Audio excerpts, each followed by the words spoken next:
جوان از عالم پرسید: من جوان هستم و نمیتوانم نگاهم را از نامحرم منع کنم، چاره ام چیست؟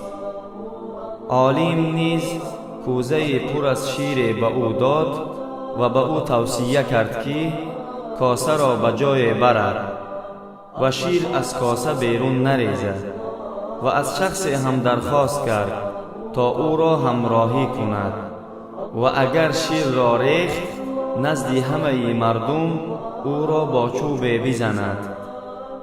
جوان کوزه را سالم به مقصد رساند و چیزی بیرون نریخت. عالم از او پرسید: چند دختر سر راه خود دیدی؟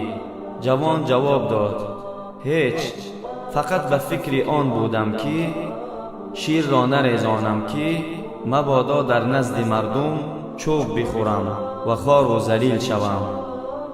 عالم گفت: این حکایت مؤمنی است که همیشه خدا را ناظر عملهایش می داند و از روز قیامت و حساب و کتابش که مبادا در نزد مردم خوار و ذلیل شود ترس دارد.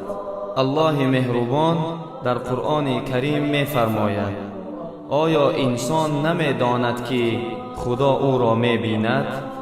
الله مهربان ما را توفیق دهد که هر چیزی که می شنویم به او عمل کنیم و به دیگران برسانیم. آمین. و السلام علیکم و رحمت الله و برکاته.